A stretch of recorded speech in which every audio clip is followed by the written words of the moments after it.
You're pushing us to the limit. And what do I mean by that? You're asking us to talk about history, the history of the South. This is in Georgia. What happened in Georgia? There were savages in Georgia. It was the ancestors of the white right-wingers. They were absolute savages. They murdered people, they lynched people, they raped people, they enslaved people. They took babies from their mothers and sold them as property. You want to talk about savages? Your ancestors were the biggest savages the world has ever seen. And so don't you dare call a black man a savage after you murdered him. Don't you dare do that. I'm so sick of African Americans being called violent when the world's worst violence was done to them, not by them, to them, not by them. For God's sake, you want to do racist stereotypes?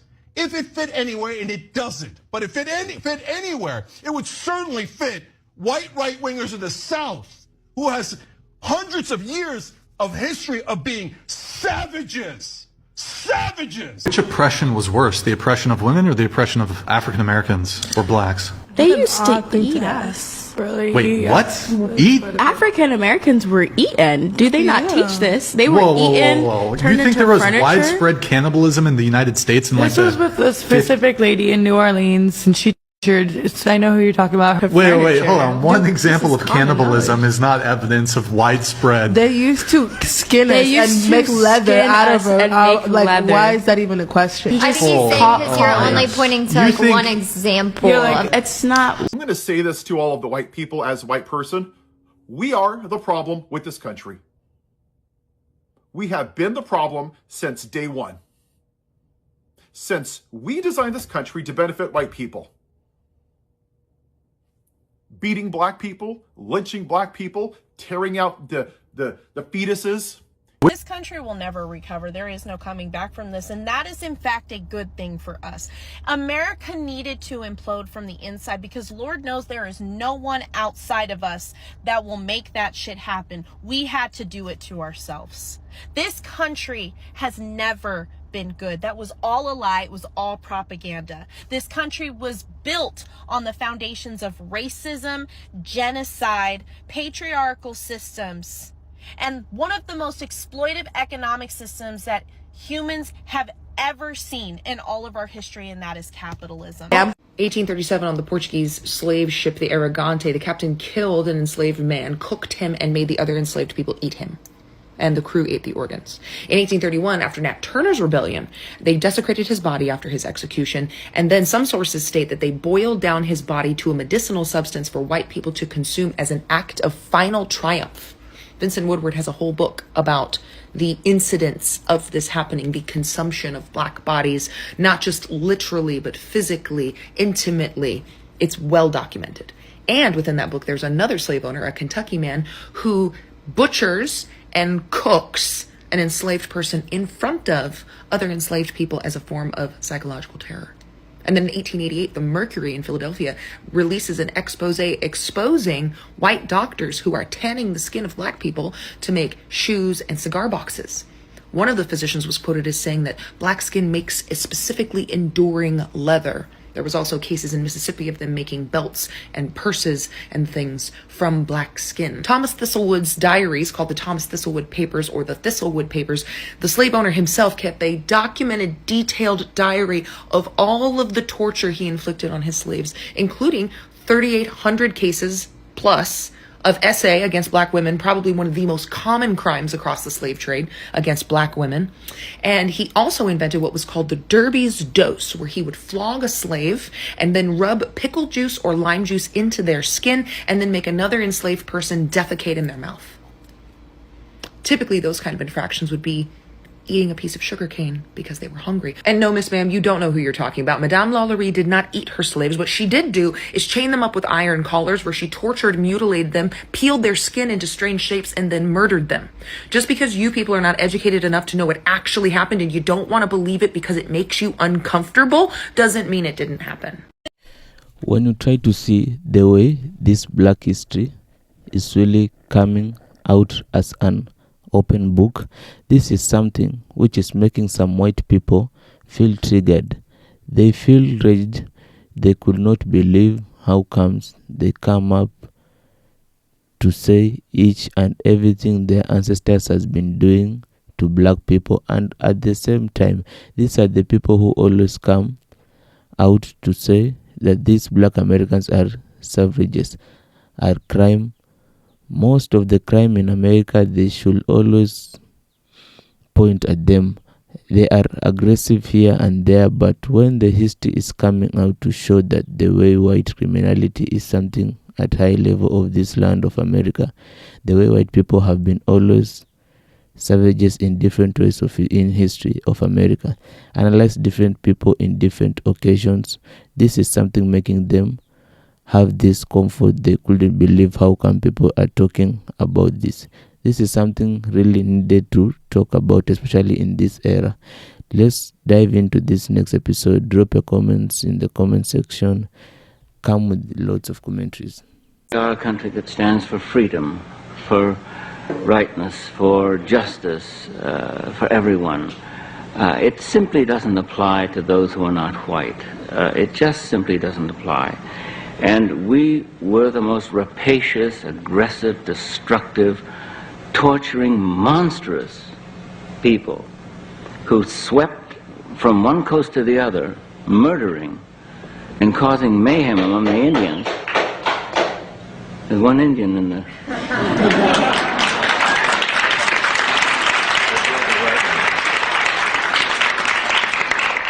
But that isn't revealed because we don't like that image of ourselves. We don't like to see us. We like to see ourselves as perhaps John Wayne sees us. And and also what we've learned about the Indians has been largely taught to us by Hollywood and by motion pictures. They have educated us. So we naturally believe that when the Indians came, that the wagon circled and the Indians rode around and subjected themselves to terrible fire and died at a ratio of 65 to 1. Both barrels of a shotgun would always get 2 Indians. Yeah, and that wasn't the way it was at all. But anyway, Indians have been tragically misrepresented. It's 100% possible. History and genetics both back it. Genetic studies, like those in the American Journal of Human Genetics, show African Americans on average have about 17 to 24% European ancestry. Most of that came through male ancestors, meaning white men fathering children with enslaved black women. And here's the hardest truth. Those women had no legal right to say no.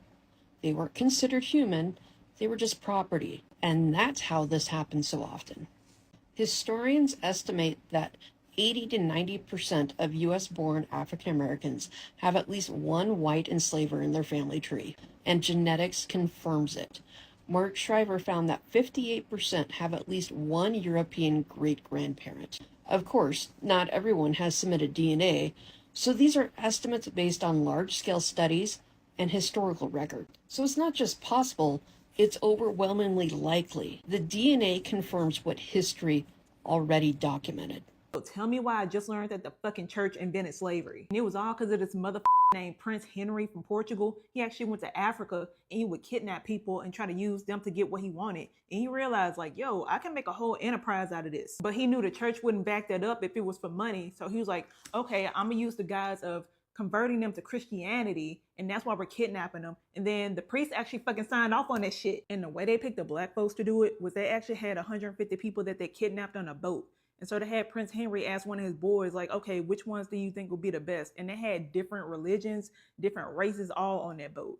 And so they picked black folks because they felt like they were the easiest to convert to Christianity and they worked the hardest. This is literally our history. This is the shit that nobody's teaching you about in school and they damn sure ain't finna tell you in church. Like, for real, like they've been lying about us and our ancestors for a long time. So that's honestly why everybody needs this book. This is the unwhitewashed story of America because the truth is black history is American history. They're even showing you what our ancestors really had to endure, explain what they really meant by separate but equal. They even tell you the truth and break down the two-party political system that we're still fucking dealing with today. Like, this is all the truth that they try to bury, but kid you not, like, we owe it to ourselves and our ancestors to know what really happened and how we got to be here. And Black History Month is honestly the perfect month to do that, and these are actually on a good deal right now, but I don't know how long it's gonna last, so I'm gonna do y'all a favor and leave the link down below. Because it was the white man, when they arrived here in the Americas, that slaughtered over 13 million natives. It was the white man that raped their women and daughters. It was the white man that destroyed their culture. It was the white man that took their language. It was the white man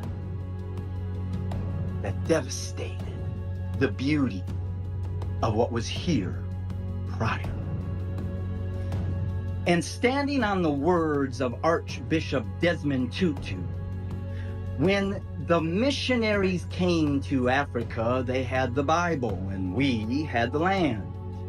They said, let us pray. We closed our eyes, and when we opened them, we had the Bible and the white man had the land. See, it was the white man that went over to Africa and slaughtered millions, enslaved millions, destroyed their culture, their language, and the beauty that was there prior to us. Because see, I recall it was the white man who enslaved our Black brothers and sisters once they took them from Africa here to the Americas. And for over 400 years, it's been the white man that has continued to enslave our Black brothers and sisters. In fact, when they were prospering like Black Wall Street, it was the invasion of the white man that destroyed that city. It was the invasion of the white man onto the island of Puerto Rico that devastated the people that lived there. It was the white man that stepped foot into the islands and the nations of Haiti that once again devastated and left it to die. Because the reality is this: everywhere the white man has invaded, everywhere the white man has placed his foot, he has left it destroyed. If you follow me, you probably saw my video about Auschwitz, but today I want to talk about something completely different. I want to talk about slavery. I'm talking about American slavery of Black people. For 400 fucking years, by the way. It was 400 years. And you're probably thinking, I already know all about this. We talk about this in school. I don't need to learn anymore. Well, let me tell you, we actually don't talk about this in school. We don't talk about the truth of it. So let me tell you some things that I learned while researching this. And it's not that hard to research. You just have to look it up. So fact check me if you want, but here we go. First one I wrote down, you probably heard the term motherfucker, okay? And I'm not going to do any of that corny, like, graped stuff. I'm going to use the real words because those people deserve it. They deserve to not be graped or whatever the fuck. So slave owners sometimes would force, this was a common occurrence, would force Black men to rape their own mothers publicly, to publicly humiliate them and break their spirit. That's where the term motherfucker comes from. The term motherfucker comes from slavery and rape. I'm never going to use that term again. Once I found that out, I was so sick. Next up, the Atlantic slave trade, which we've all heard about, right? If you have like a public education, hopefully you've heard about this. It was so much worse than we could ever possibly imagine. And like, I mean that. Certain ships were actually invented to make it faster so that the slave traders could get more of a profit because people were dying too quickly on the ships. They had special made masts that were much higher. They were the fastest and biggest ships so that they could make a higher profit because people kept killing themselves and dying. And now let me add on to that, people committing suicide because the conditions were so horrible on the ship. They hadn't even made it to slavery yet. They hadn't made it to the plantations. And they were still killing themselves because they knew how bad it was going to be. Sharks literally changed their migration patterns because bodies were just thrown overboard once they died. However, the Atlantic slave trade officially ended in 1808, right? That was the law that was put in by the early United States government. But do you think that stopped it? No. Let me talk about the reverse Underground Railroad. A lot of Southerners went up north and they had these like gangs that would go and capture, they would kidnap Black people. Even if they had never been a slave in their life, if they were escaped, no matter who they were, if you were black, they were going to try to kidnap you. They sold children, especially children, because they were easier to kidnap. It was just a big human trafficking thing. And it boggles my mind that we aren't, like, we don't really talk about this stuff in school, at least not at my school in Utah. And also, to counteract the end of the slave trade in 1808, you know what they did? They made breeding farms. And you can guess what that is. It was a rape farm.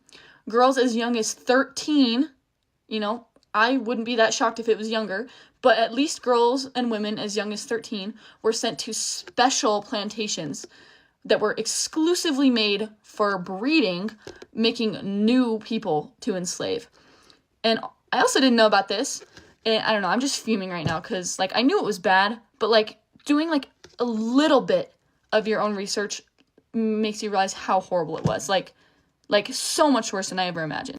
Another one, you may have heard about this, but if you haven't, let me tell you, the white people, the slave owners, would use African American hair for cushions, for couches, for insulation. They pulled people's teeth that had pretty nice teeth, whatever. They would pull them and turn them into fucking dentures and sell them to rich white people. And you know who had those fucking dentures? George Washington. He had teeth pulled from his slaves to make his own fucking dentures. No, his teeth were not wooden. That's a fucking myth. His teeth were made from slaves' teeth. I mean, they turned their skin into leather. Another thing, they used these people as much as they could. It's horrifying. Obviously, they exploited them for labor. That's the one we all know. But they also used women in particular for fucking medical experimentation. Do you want to know the reason we know so much about women's gynecology? Is because of the fucking human experimentation that happened to black women in the 1800s and before. Also, the sheer amount of rape that women had to endure from their fucking masters or whatever, don't get me fucking started.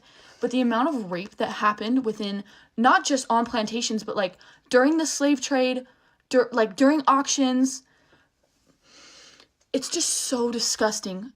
I saw a study that said that 16% of all African Americans can trace their ancestry back to Europe. That is because of rape. 16% of all African Americans today. And this video is 5 minutes long. I've been talking for a minute. I haven't even scratched the surface on the cannibalism. It makes me so angry. And guess what? It didn't fucking end with the Emancipation Proclamation. That was a great start. But it didn't fucking end. You really think those people that owned other people were just like, oh, well, it's illegal now. I guess I have to let you all go. No, that didn't fucking happen. They kept their slaves. They weren't all just suddenly freed because the president told them they had to. Really, guys? And even the slaves that were freed, guess what? They underwent so much horrific stuff for the rest of their lives. The rest of their lives. People don't realize how common and how brutal and how horrific and depraved lynchings were. Like, it's so insane to me. Like, when people are like, why shouldn't I feel bad about this? I didn't own a slave. Well, look at your fucking family history, guys. I looked at my family history. I had, because I'm really into family history, I had like my 5th great grandpa or something was from Kentucky, and his fucking will says, to my son, I leave an African American girl, well, I think he said Negro, I don't want to say that word though, named Luda. And it just made me feel so disgusted at my own heritage. Like, the fact that people don't feel shame at all. People are like, oh, well, whatever, like, it's in the past. That bothers me so fucking bad. And guess what? It isn't that far in the fucking past. It's not that far in the fucking past. Fucking, the first black girl to go to an all-white school, she's younger than Trump. She has fucking Instagram and TikTok. I don't know. I'm sorry I'm so heated. I probably just sound so stupid. But I'm just so disgusted right now. Just, like, thinking about it. And, like, I've written some stuff down. Just, like, it just makes me so angry. It didn't end in 1863. It didn't end in 1865. You, like, please, I want you to do your own research. I want you to find out as much as you can about this to understand how horrible it was, because we truly have no idea. Anyways, rant over. I hope I didn't word anything poorly, because I'm not thinking right now. I'm just kind of disgusted right now. So I hope that this wasn't too, sensitive. But yeah, that's it, guys. Most of the bodies that were being dissected at NYU and Columbia University were from Black burying grounds. 2 slave rebellions occurred in New York City, both in 1712 and 1741, and one of the reasons why these occurred was because of the refusal of slave owners to allow slaves to bury their dead. During the Doctors' Riot of 1788, Blacks were among the 5,000 rioters who stormed New York Hospital, which lasted for 2 days. They also pillaged Columbia Medical School and assaulted physicians in retaliation of disturbing the eternal rest of New Yorkers. Additionally, state legislators enacted a variety of statutes to ensure that it was Black, not white bodies that were being dissected and continue to be dissected in medical school. And in 1828, Georgia even proposed sending the bodies of Black felons who were executed to medical labs or anatomy labs for them to be dissected on. So in 1839, Dr. Harris of Savannah was working with enslaved Black people to cure them of cholera, but he was unsuccessful. However, he wasn't too upset because he claimed that he now had ample material with which to investigate the anatomical characters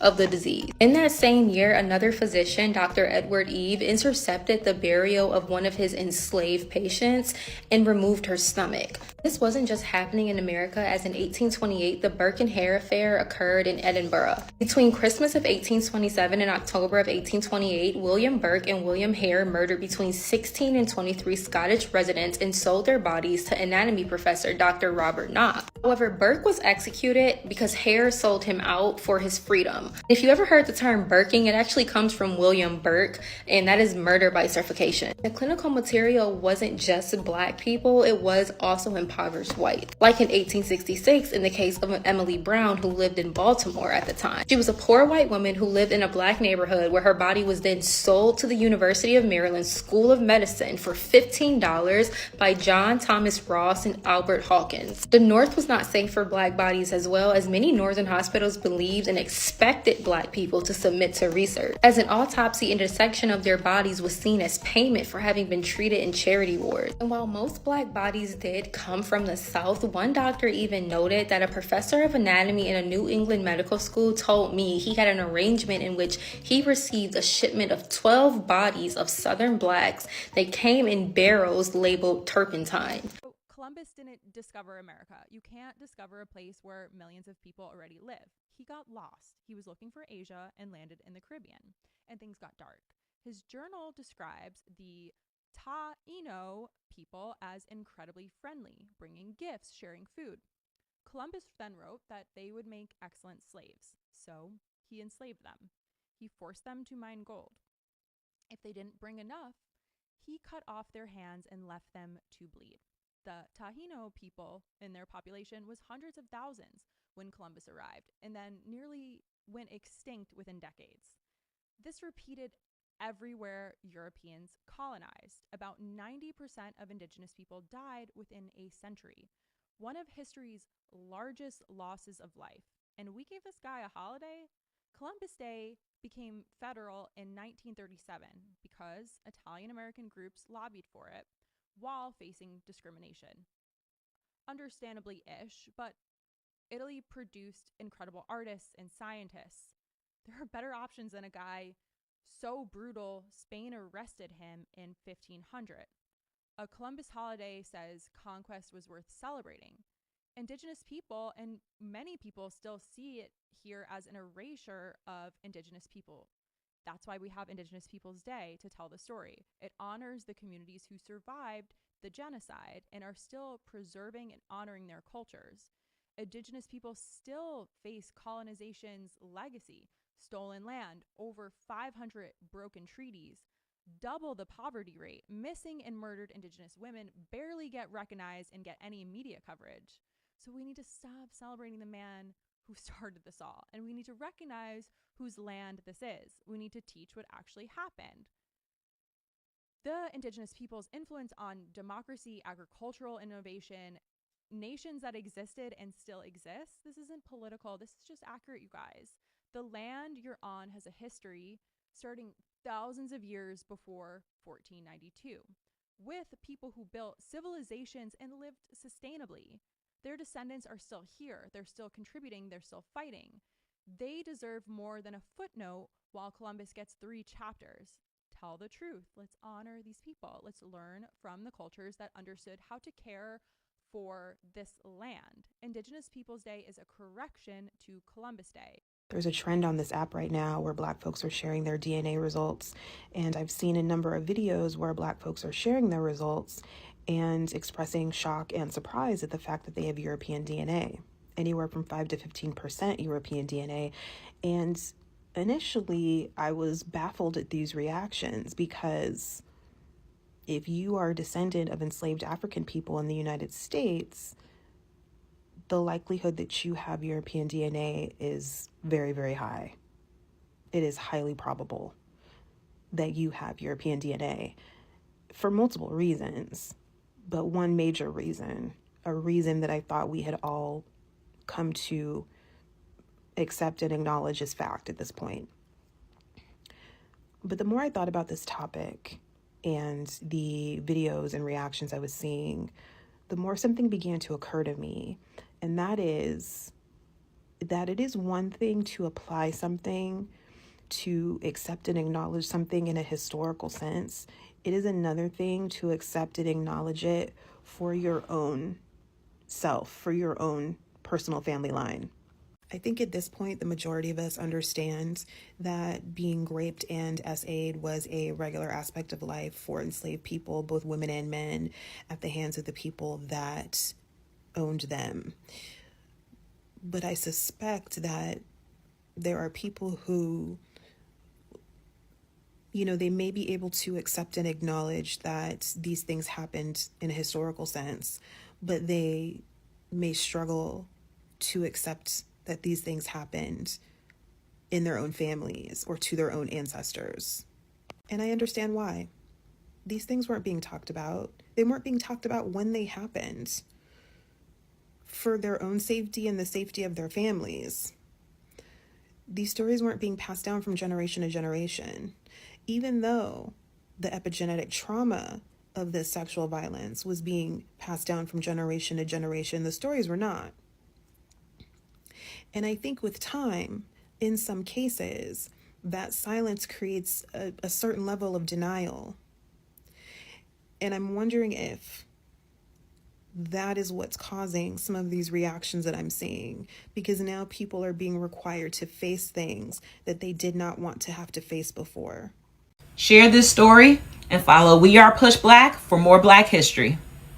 Hey everybody, Professor Moore here. So the other day I was watching the video of conservative commentator Charlie Kirk debating 25 liberal college students, and one scene in particular really stood out to me.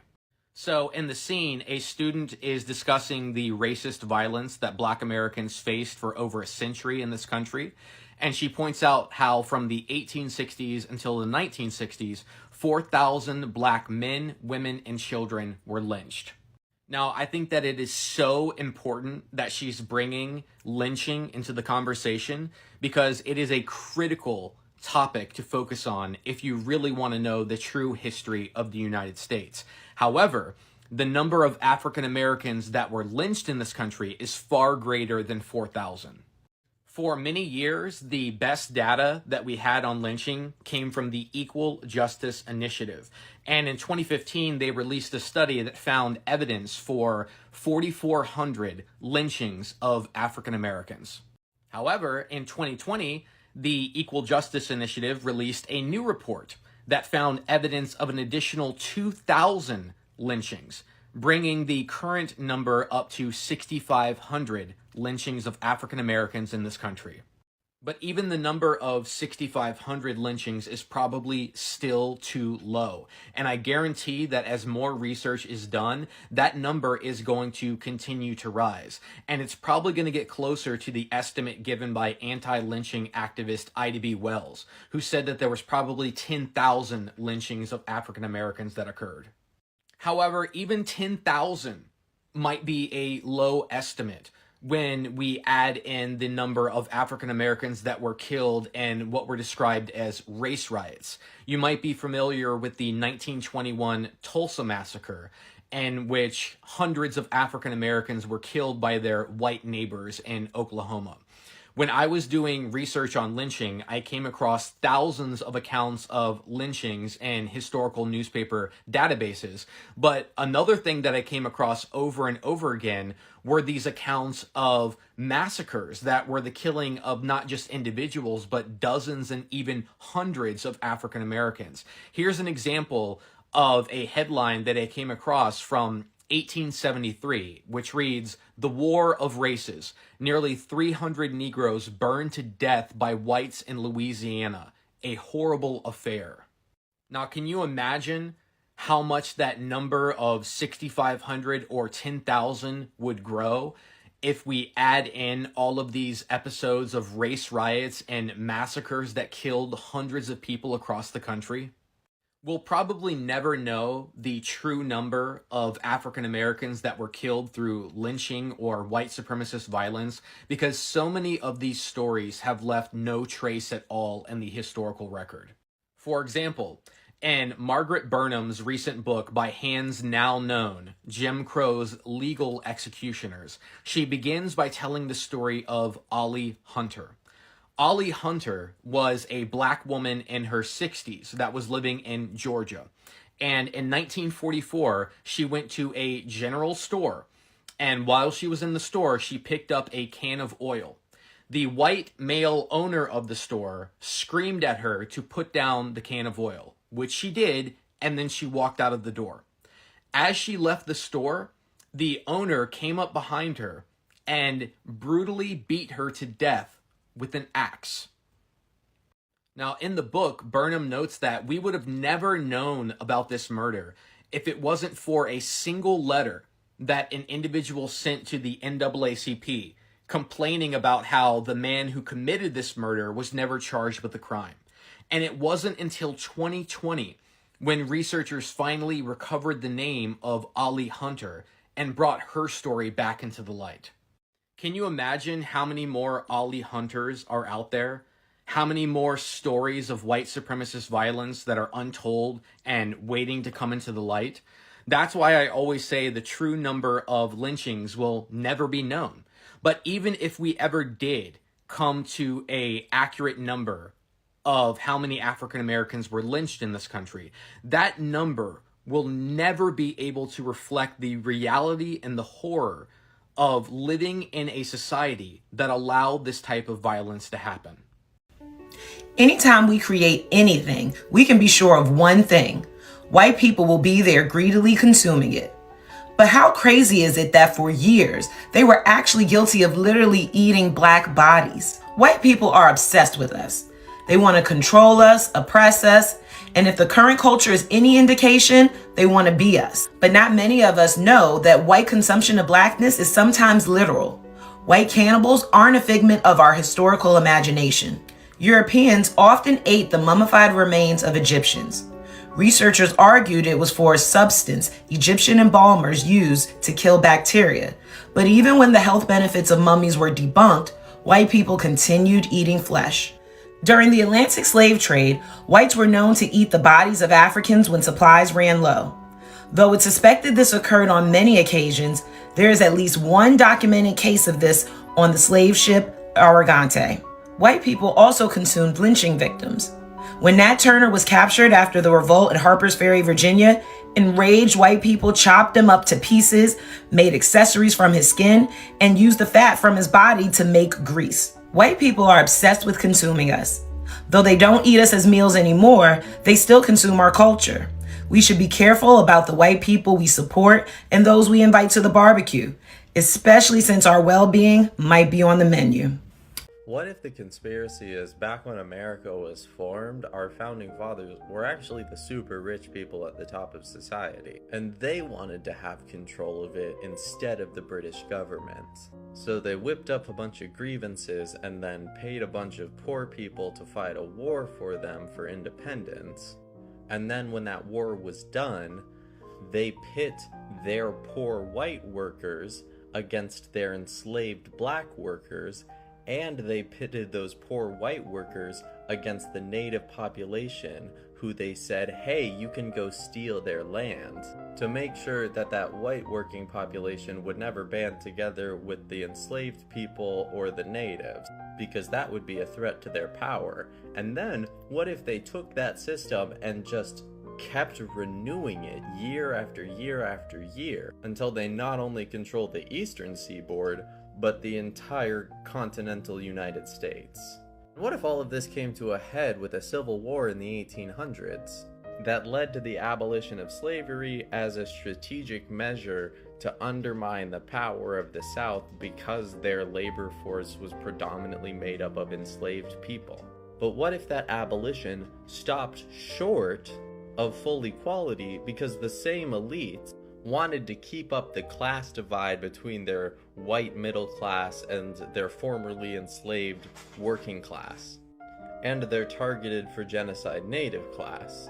So rather than make good on their promise of 40 acres and a mule to all of the formerly enslaved people, they instead compensate the former slave owners, who then use their massive pools of wealth to make another system almost identical to slavery, but with a different facade, so they could keep up the wealth inequality that let them believe that they were superior to black people in the general.